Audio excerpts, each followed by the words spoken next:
First of all, I'm just going to give you a little background on who we are, so you know where we're at now. And we are a multi-specialty surgical hospital. We started out in 1985 as a physician-owned ASC, and unheard of kind of project way back then. I mean, who would think physicians could own something and it was going to make it in the world of healthcare? And so in Sioux Falls, we have two, at the time in '85, two hospitals. One, a Catholic hospital, McKinnon, and the other one, and McKinnon is just across the street from us where we built our building. And then across town, maybe a mile and a half or so, was Sioux Valley. And over the years, as things change, they are now hospital systems. It's Avera Systems, the Catholic system, and now Sioux Valley has changed its name to Sanford Health. And I just heard on the news before we came that Sanford now is international in like 6 or 8 countries. So we have great big hospital systems, and here we are, this little ASC turned into a hospital in 1996. We became a hospital. Heavy emphasis in orthopedics. So we do about 65 to 70% orthopedic cases every month. We do a lot of cases. 10,000, greater than 10,000 a year. I think this year we're close to 13, huh? Almost 11. Almost 11? Surgical. We did 1,291 surgeries in the month of December this year. So I say we're special. We're a little special because all of our patients come in as elective patients. Once in a while, on a rare occasion, we'll get a fractured hip that had no plans to come, but everybody else is coming in because they elected to come in for surgery. So over the years, with these big hospital systems, and we're physician-owned, and we are also publicly traded. So, I don't know, 2004, somewhere along that line, we were purchased, or 51% of us was purchased by a Canadian company, and we are traded on the Toronto Stock Exchange. They do not manage us, but they are, 51% of our owners. So we've had to come up with different ways to do things, and so we keep adding to our service line. We now have robust pain clinic. We started out with 3T MRI, and now we have an open upright MRI and a 3T, and we just in the last year added a CAT scan. And we also purchased in the last couple of years occupational health clinic. And we also had primary care and had a GI physician. The GI physician is now gone, and we've rolled our primary care into our urgent care, which just opened in December. So from the way beginning, when we first opened, I was one of the first employees. We didn't have very many employees, and most of them were part-time because everything was based, on volume.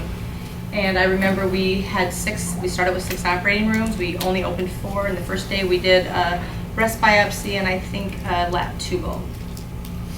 Everybody owned the facility. I mean, everybody, it was our facility. We wanted to see it succeed. So in our operating rooms, we were very frugal. Our operating rooms were equipped for the latest medical rummage sale someplace. We didn't have one OR light that was the same. So our culture was, we had tons of ownership and buying, and everybody was friends. The physicians ate in the lounge with us. It was a great, great place to work. Still a great place to work. But we have a lot of changes in the last 32 years. Dr. Donald Shelfeffer was an anesthesiologist, and he was the brainchild behind this whole venture in '85. And he retired a couple years ago, and he was an anesthesiologist. Now we have Dr. Blake Curd, who is an orthopedic hand surgeon, and he was in the Air Force. He's the president of PHA, Physicians Hospitals of America, or was. I think he just went off of that. He's a state senator. I mean, he works full-time, and now he's our CEO. So we are the little guy in town. Sioux Falls is about 175,000. I think with our bedroom communities, we're close to 350,000 people. And our marketing strategy is to be the best of the best. And so far, we have, ever since HCAPS came out, we have been a 5-star hospital. Down below is Sioux Falls, and then our hospital, which has seen many. Inside of there, some places are original ASC. We just keep adding up and out, and it's crazy. On the top is our patient room. It's kind of like a hotel room, 5-star hotel room. We, in 2008, we added onto our facility, and this is the result of our rooms. All of our rooms have a pull-out couch for family, and everything in our hospital is quiet. We don't have the typical, we do not have an overhead speaker system. All of our employees wear these Voiceras, and we can call them any place. So it's a little different than a regular hospital where you hear them call, operator calling the lab or calling, the ER. So it's very quiet. Our patients love being here. We have an average length of stay with the case volume we do right now of 1.7 days. So they're in and out really quick, which is advantageous to us. Down at the bottom, we're always getting bigger, always adding more. We just added 3 new ORs. Dr. Kurd loves Apple. So everything we do now kind of resembles an Apple store. So this is our ORs. They're very white, sleek, silver. And then if you can see, this is something we did for our patients. That red, those are colored lights in the ceiling. So when the CRNA is walking the patient back to the room, is what's your favorite color, Marla? She goes blue or red or whatever. So we get the lights that color. So when they lay down to go to sleep, and you can make them change colors. So very cool. We are in the process of remodeling our other operating rooms to look like these. I don't remember how many years ago, and I think it was a PACU nurse that came up with Ollie the orangutan for our pediatric patients. We keep our pediatric patients separate from our adult patients. We have a separate pre-op area and a separate PACU area. And here's one of our credentialing specialists, little girls. They're so cute. And they have on the Ollie backpacks that we give to our pediatric patients. And probably the one thing, very cost effective and has been the biggest thing we've ever done, and I think we've done it since the day we opened 85. The vase of roses up there, every female patient that comes through our facility gets this long stem rose when they leave at the end of the day. And the mileage we have, we still on our patients' satisfaction, we still hear every month saying, wow, I felt so special by you giving me that rose. And I don't know, 99 cents, less than $1 for the ones we buy. It's a really cheap thing, and it has made a huge impact on our patients. All right. Oh, sorry. I got so engrossed. So here are our HCAP scores dating back to 2013. And so we've been in the 95th percentile every year. We're 5 stars in our HCAP status, and we also have maintained 5-star in the hospital ratings too. So Marla's going to tell you about a great Do It project. So to stay at the 95th percentile is really difficult. If we start to slide a little bit, it can make a big difference. So I'm going to tell you about something that happened at our facility. Be careful. I dance. We get our raw scores from the company for HCAPS, and every month I put all of the scores into graphs, and I send that report to the department director, our inpatient director, and I have her look at them. And this time, this was back in July of 16, and I said, look what's happening. What I don't understand what happened here. We dropped over 20 points with our room being provided at night. We've always ranged in the 80s, all the way up to 94, and all of a sudden we dropped from 85 down to 60%. What's going on? And I thought, okay, it could be a little bit of a fluke. Maybe, I don't know, maybe we just didn't get very many patients that returned their surveys, and maybe they were all crabby ones that returned them in. But I said, boy, if this happens again next month, we know we really have a problem. And so I did get that to the department manager before her department meeting. And then I always attend the department meeting, and I give them a quick synopsis of what's going on. So, I think the next slide, okay. So I went to the department meeting and I showed them the slide. I said, look what happened, guys, what's going on? And the attitude from the staff was, okay, well, it's due to construction. I'm sure this was all on the lower level, and it's not quiet down there. I'm sure that's what it was. It was not us. The other thing is the ventilation system. It could be, they said, no, it's that helicopter from Avera that's always flying over at night. Somebody said, well, the patient doors squeak, and IV machines are noisy. I like this one. Only unhappy patients send back surveys. And the other one was patients don't like the earplugs in our quiet kits. And we did have quiet kits, which were initially pretty successful. But the last one I loved, the toilets are noisy when you flush them. So, click. So what I did, and I mean, they really came at me, and it's like, you know what, these people need some data. And I could not convince them that there was a problem that we could fix. So what I did is I went through that whole month and I looked at all those surveys, and I picked out all those surveys that gave us a sometimes or never score on a quiet at night. And I took those and I looked at all these different things. What I found out is all the patients were on the 3rd floor. So it was not due to construction. And when they looked at ventilation in the helicopter, well, that's pretty much a constant. It's when our scores are high, we still have that helicopter going back and forth. And the HVAC system, I understand that. I know I did the same thing.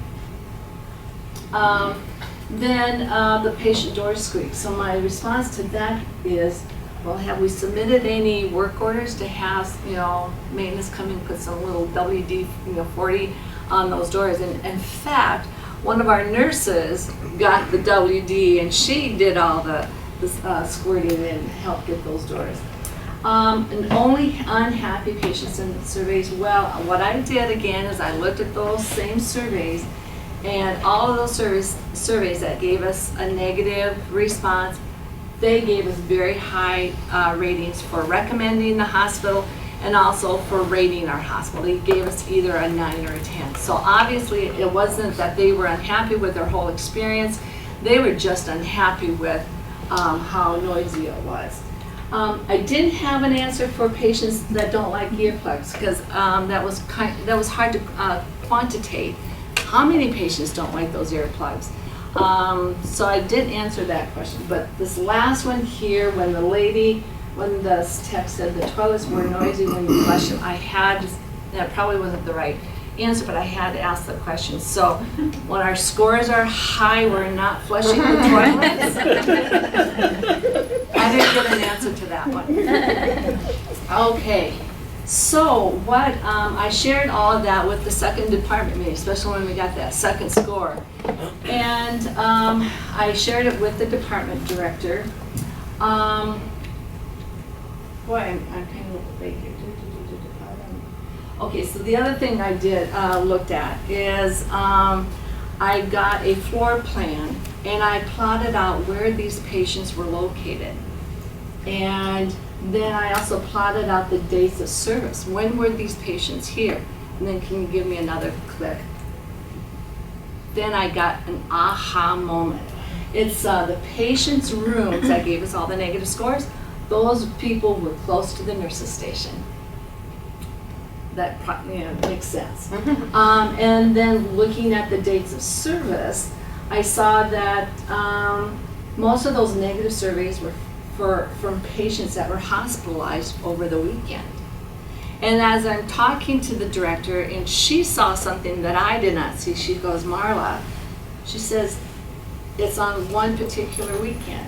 It's every 3rd weekend, and our nurses work every 3rd weekend. It was one group of straight night nursing team. So it was, wow, it was an eye-opener. So I love data. Data can give you the answers. So our corrective action was, as our inpatient nursing director, she shared the findings with the appropriate staff, and it was awesome because they immediately took ownership of it. they didn't, shake their heads or cross their or arms. They wanted to make a change. They knew it was their responsibility. So one of the first things that they said, we want to be the Do It team. Then we went, yay, that's great. So they made this great big board here, and they talked about it at their department meeting and at huddles, and everybody had to sign this board. It was kind of like an accountability agreement that yes, we will strive to be quiet at night. We developed some posters, and we put them up at the nurses station. We also posted them down by the lobby and also down by where our family members have a little nutrition area. And what it says is, thank you for helping us create a healthy environment. Shh. Silent hospitals help healing. And I didn't create that. I stole that from someone. So, oh, you have to do the other way. There we go. Ta-da! So here, this is September. Remember, it was July and August where we were down in the 60s. We creep up to 79, 80s, up to 91. Oh, and then I started to kind of worry. We got 4 months that were going down, but then we jumped up to 91. So awesome that it was so simple. It didn't cost us any money to do this. And I think for us, is there another slide? I forget. Yep. That sometimes the best corrective actions are the simplest, and no money is involved. And I don't think you can ask staff to do any changing until they have the ownership, the accountability of it, and have the knowledge of what's going on. So here's some of our patient comments that we've had since then. Professional care, quiet, modern, clean, very quiet, clean and quiet. Quiet, and all call lights answered on the spot. It was so quiet there. I think for a patient to specifically say how quiet it is, I think it says a lot. Are you going to take over this part, or do you want me to do this part? Okay, you can. Okay, all right. So it comes down to the ownership and accountability and communication, over and over again in every way possible that you can give it to them. We communicate our staff in a bunch of different ways. We have posters, we email, we have a buzz that goes out, a newsletter every month. We have a quality newsletter that goes out every month. We have employee forums every quarter. And so we are constantly, which is interesting because I'm just going to tell you, we have been doing that communication for years. And when we decided to go with custom learning systems, and they came in and they talked to the staff is like, well, they didn't know what HCAPs were. I mean, we've been talking about HCAPs since it came out, and they didn't know. So anyway. And then the next thing is show me the data. You just really can't move anything if you don't have concrete data there. Once you see the data, you have got to take ownership. I mean, it's easy to take ownership and accountability once you know that it's there. And I always talk about, nursing. I mean, I'm a nurse. Nurses are really good for saying, that happens all the time. We have this thing going on, it's all the time. And Marla and I go around and go, what's all the time? Is all the time, once today, a couple times a day, once a week, once a month, once a year, all the time. You go, all right, well, we'll go back to our desk and we'll find the information. And then you find the information, and sometimes you say, you had just a really bad day. It happened to you twice today. We look at the data, it hasn't happened since, 9 months ago. Or you look at the data and you go, yeah, you know what? There is an issue here. So kind of once you show everybody the data, you have to do something, and they're more willing to know that something has to be done and that it's true. It really is true. It's not perception. And then the staff took ownership, and something that we live by are standards of performance. So our standards of performance, there's 7 of them. 9? No. 9 is in the PACE. I say 8. 7.